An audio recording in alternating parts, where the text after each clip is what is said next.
Anthony and Andy, the Mets obviously made several big splashes before the lockout. So what will they look to do after the lockout? At this point, Chris, it's more about tweaking on the fringes of the roster. They're definitely going to add relief pitching. They're almost certainly going to add at least another rotation arm. The position player side, they feel is pretty much set. I mean, could you find another backup shortstop that you like better than a Luis Fiormi? Maybe.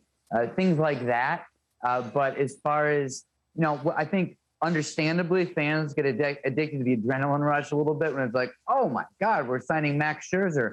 Now what about Chris Bryant? Now what about this or that? But just inside the Mets, there's never been that sense that they're going to go big that way on the position player side.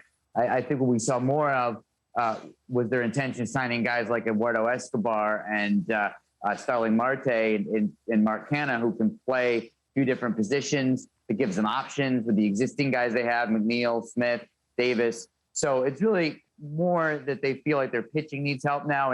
And Chris Bryant is more of like a fan, a talking point, and not really something that they're talking about inside the offices of Citi Field or on their Zoom meetings. Yeah, and I think that's very fascinating because I thought, when the lockout ends, they would still go after some big names like a Chris Bryant. So with that being said, Reck, if the Mets are actually done adding the big names, the big superstars, is that good enough in your eyes?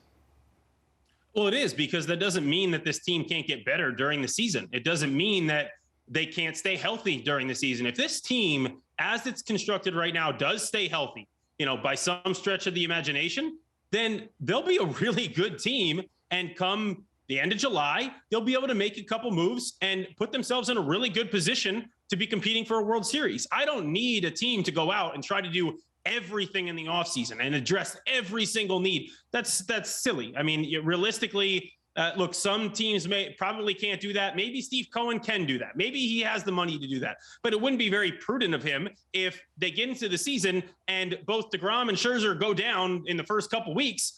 It's not going to matter who else is on the team. So realistically, it's smart of them just to take their time. They did a very nice job. They have a very good team right now. You go into the season, see how they perform, try to keep everybody as healthy as possible, see where you are when push comes to shove at that big moment towards the end of July. And if you need pieces, you go get them if you feel like you have a shot to go win the World Series. And that's just the way it is. And really, that's smart business baseball right now.